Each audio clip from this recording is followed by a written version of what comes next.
স্বামী যদি স্ত্রীকে ভালো না বাসে তাহলে সূরা ফাতিহার একটি গোপন আমল করুন, একটি আয়াতের আমল করুন, ইনশাআল্লাহ পাগলের মতো স্বামী আপনাকে ভালোবাসবে।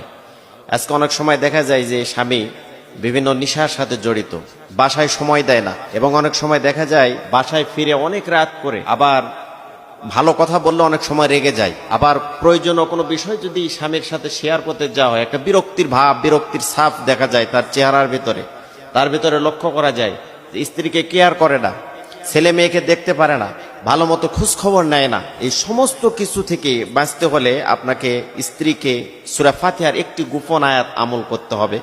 ইনশাআল্লাহ সব কিছু থেকে স্বামী আপনাকে পাগলের মতো ভালোবাসবে এবং সন্তানদেরকে ভালোবাসবে, পরিবারের সময় দিবে, তার যে একটা উদাসীনতা এটা দূর হয়ে যাবে, সে নামাজি হবে, পরহেজগার হবে, এবং আপনার কথা মতো ভালো কথা যেগুলো বলবেন সেগুলো সবগুলো অ্যাকসেপ্ট করবে, সেগুলো আপনার সব কথাগুলো মেনে নেবে।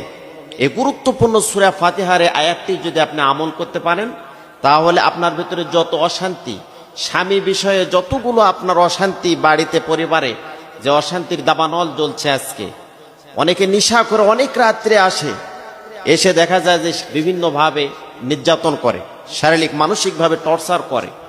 এসব কিছু থেকে যদি আপনি বাঁচতে চান, স্বামীকে যদি আপনার মতো করে ভালো কথাগুলো আপনি বলেন, এরপর অনেক সময় রেগে যায়। অনেক স্ত্রী আছে পরহেজগার, কিন্তু স্ত্রীর কথা স্বামীকে যখন বলে যে দেখো নামাজ পড়ো, রোজা রাখো, অনেক স্বামী সেগুলো কর্ণপাত করে না, শুনে না, মানে না, শুনেও না শোনার ভান করে চলে যায়। তো এই ধরনের অনেকে ফোন করে বলেন যে এই ধরনের কোনো আমল আছে কিনা হুজুর, তাদেরকে বলবো এই সূরা ফাতিহার গোপন এই আয়াতের আমলটি যদি আপনি করতে পারেন, আপনি যদি আয়াতকে ফলো করেন তাহলে ইনশাআল্লাহ স্বামী আপনাকে পাগলের মতো ভালোবাসবে, বাসায় সময় দিবে, ছেলে মেয়েকে সময় দিবে, আপনাদের পরিবারটা একটি জান্নাতি পরিবার হিসেবে প্রস্তুত তৈরি হয়ে যাবে। প্রিয় ভাইয়েরা লক্ষ্য করুন, মা বোনেরা লক্ষ্য করুন, সকলের জন্যই বিষয়টি, এই টিপসটি সকলের জন্য প্রয়োজনীয়।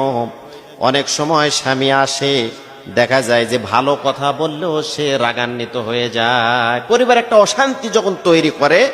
আপনি আজকে থেকে, মুহূর্তে থেকেই মা বোনদেরকে বলছি যে আপনি আজকে থেকে আমল শুরু করে দেন, স্বামী দেখবেন যে পুরোটাই চেঞ্জ হয়ে গেছে, বদলে গেছে পুরোটাই। উদউনি আস্তাজিব লাকুম, আল্লাহর কাছে যদি কোনো মানুষ চায় তাহলে আল্লাহ রাব্বুল আলামিন বলেন আমি তাকে এই বিষয়গুলো থেকে বিমুখ করি না, তাকে বঞ্চিত করি না, আমি আল্লাহ রাব্বুল আলামিন তাকে দিয়ে দিই। আল্লাহ রাব্বুল আলামিনের কাছে চাওয়ার মতো যদি আমরা চাইতে পারি, আল্লাহ রাব্বুল আলামিন অবশ্যই দিবেন। তাহলে আমলগুলো কোন সময় করবেন? এই আমলগুলো আপনি করবেন নির্ধারিত একটি সময় আছে, এই সময়ে যদি স্ত্রী আমলটি করতে পারে তাহলে ইনশাআল্লাহ আল্লাহ রাব্বুল আলামিন তার স্বামীকে পুরোপুরি হেদায়েত দান করবেন, হেদায়েতের মধ্যে নিয়ে ফিরে নিয়ে আসবেন ইনশাআল্লাহ। স্ত্রী যদি দোয়া করে তাহলে সেই দোয়াটা স্বামীর জন্য কাজে লাগবে। তবে দোয়াটি কোন সময় করবেন? নফল 2 রাকাত সালাত আদায় করবেন। এই ধরনের স্বামী যাদের বাড়িতে আছে, কথা শোনে না, বিভিন্ন উশৃঙ্খল বিশৃঙ্খল জীবন যাপন করে, বন্ধুদের, খারাপ বন্ধুদের সাথে আড্ডা দেয়, গভীর রাতে বাড়িতে ফিরে, আপনি চুপচাপ সূরা ফাতিহার এই আয়াতটির আমল করুন, দেখবেন যে আপনার স্বামী পরিবর্তন হয়ে গেছে।